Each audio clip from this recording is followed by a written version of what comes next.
Hey, my name's Shanshan. I sell art on shanshan.co. Today we're going to review M3GAN.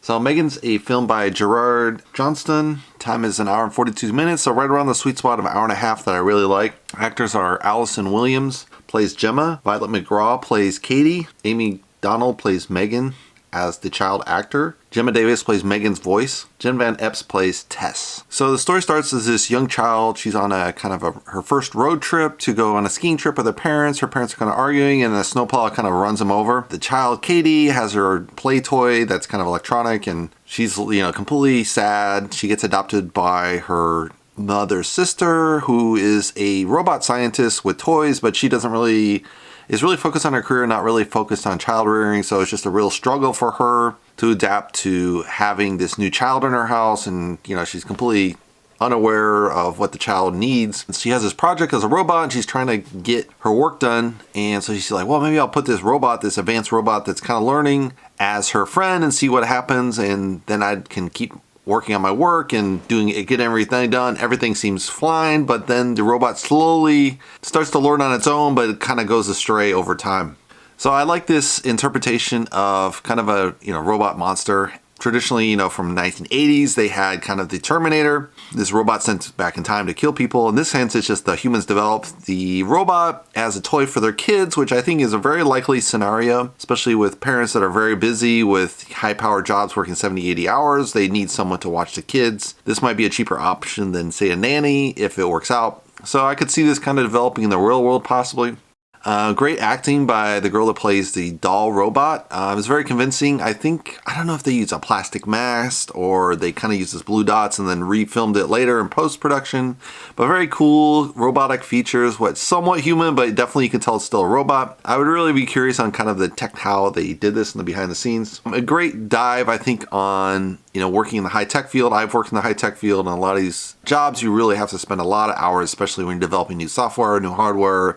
Robotics, you work crazy hours. I mean, Elon Musk is a perfect example. He's running 3 companies, 100-hour work weeks. At the leadership, that would be typical. And even the higher ranks, mid-managers, they might be working 60 hours plus. So it's not unrealistic to have this kind of crazy lifestyle. So it's definitely, someone that would have that lifestyle and then obviously they have a child dropped off and they haven't prepared themselves might be caught astray. I don't know if you'd be that caught astray because people are made to raise kids even if you haven't been raised doing it. I like the idea of this robot that's kind of learning on the fly and it just gets better and better and better and then obviously goes astray, so that develops problems in the end. But I really like that idea of a toy that's learning. They're just starting to get some of those toys out. My nephew had one calling up, I don't remember what it's called, some toy, and it would just react to you randomly and he would throw it against the wall and freak out like, oh, what the hell kind of toy is this? And just freak you out. It's kind of like the reality starting to get there, so it's really interesting to see this develop as a plot line. The reality of it is probably you'll develop this in kind of a database, like as we saw in war games, 1980s, where the computer goes astray and starts a nuclear war.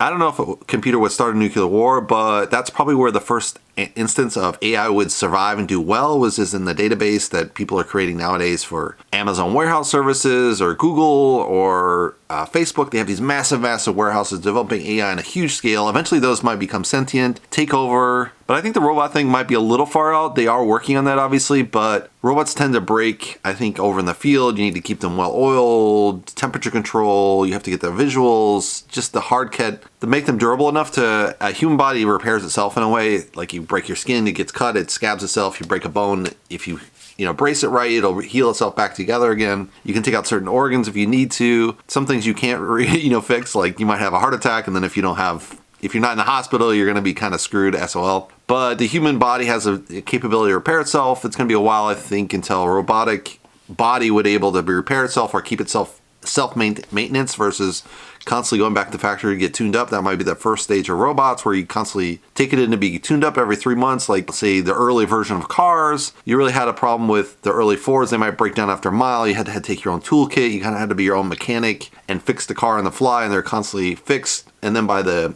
1980s, 1990s, we started to get like really fine-tuned the efficiencies of cars. We could depend on them across the country several times, run them to 300,000 miles. So I think we're going to see a similar impact with robots. They're going to come out very clunky at first, very hard to repair, very hard to maintain. And over time, they'll get very highly efficient and be able to maintain themselves and wear a long time. And then that's where the issue is, are robots going to take over and wipe out humanity? I know if you look at the history of the predecessor to the humans, you obviously were Homo sapiens sapiens, but if you look at Homo erectus or Cro-Magnon man and all these other earlier versions that are humanoid between apes and humans, the humans basically wiped them out. So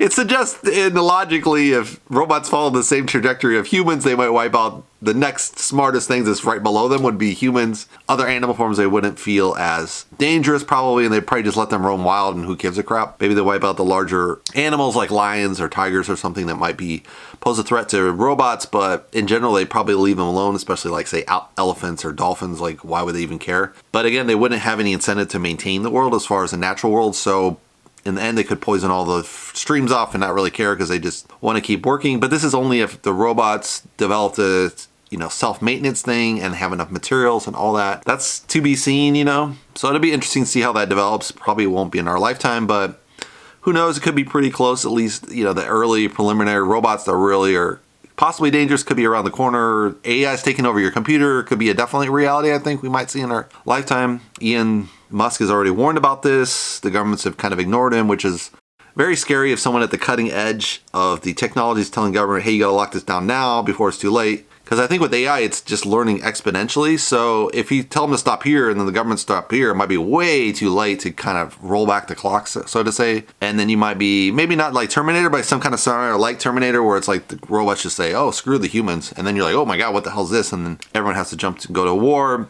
I don't know if that's really the case. It might be a very passive computer tech if they can build feelings, empathy into the computer.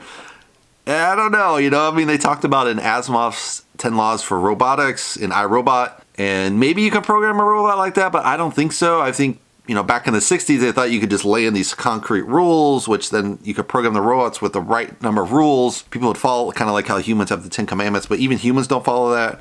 Robots would be way more smart, especially with a learning version where you'd be constantly learning, which is kind of where I think robotics is going to end up at. So I don't think that's going to help at all or save humanity. So it's just kind of, if we limit their actual capabilities, don't teach them warfare, limit warfare machines to human touch only, that's going to be where the real danger is going to be if you get, because they're already using drones, you say like in Ukraine, and if you get that technology to an AI and then they can bomb, how far are you away from Terminator? Might not be the version we think of, but they could create small machines that kind of attack humans. And we've seen already these kind of flying robots, little mini drones that are just a bullet inside, one bullet, and they fly and just converge on their target. If you have 100 of those coming after you as drones flying, you're probably going to be dead.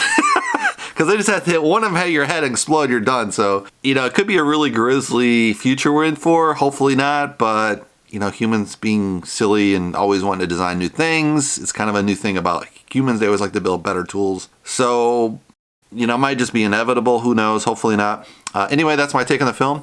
Hopefully you guys like it. If you'd like to see more, you can subscribe below. And I'll see you in the next movie review. Thanks for watching, guys.